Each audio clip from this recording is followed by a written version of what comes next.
The landmark judgment of the Apex Court filtered in when the House was still in session. The Minority Leader Haruna Idrisu was the first to react.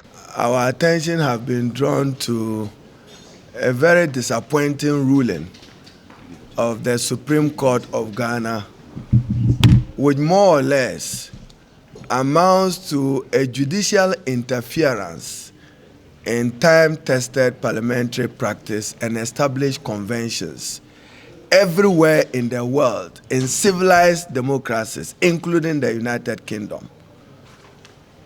The presiding officer's vote is discounted.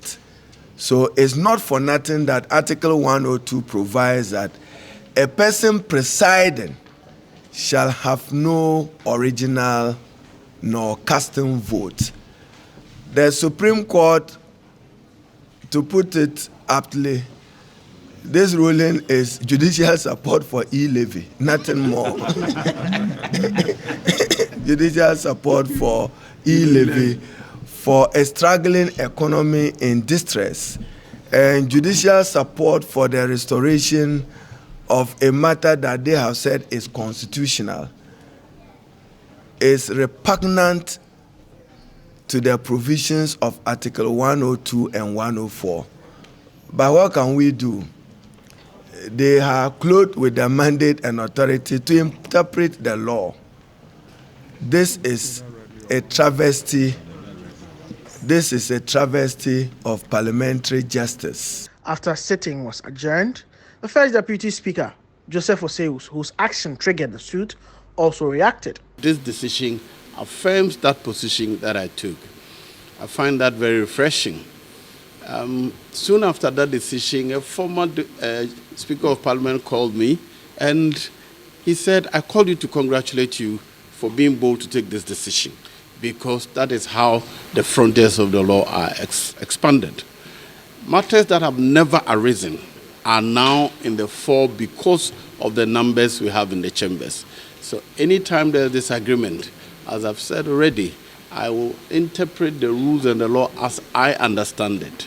I encourage people who disagree with me to boldly state their position and, if need be, refer to the appropriate body like the Supreme Court to guide us. The Attorney General Godfred Yabua Dame was in the House to answer questions on the creation of the Guan constituency for Santro Kofi Akpafu Lolobi and Likpe residents. It is not in doubt that the Member of Parliament for Buem does not represent the SAL areas, even though the SAL areas have been placed under Buem. Mr. Speaker, so the situations are different. And I made the point that, indeed, the reason why we may have to annul the Buem constituency election is to ensure that the SAL areas are given the right of representation now.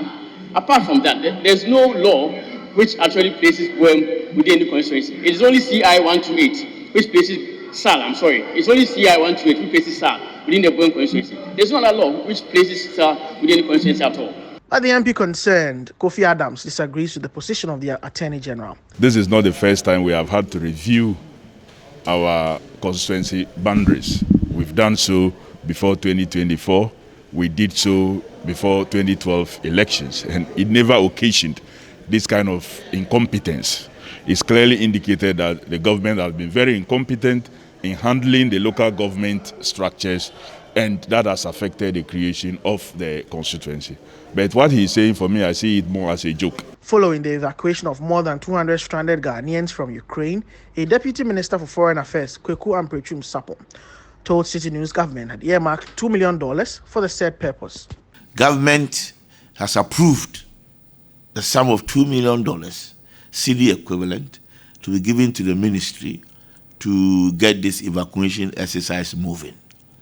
In anticipation of it, the ministry itself started using some of its money to get this thing moving. And in all the key neighboring countries where our compatriots moved from Ukraine to, we sent officers there. And the officers were adequately resourced. In the coming days, we are waiting to see the practical consequences and the real effect of the landmark ruling by the Supreme Court on the status of first and second deputy speakers when it comes to voting delivered at the Supreme Court today. Reporting for City News, my name is Judgement.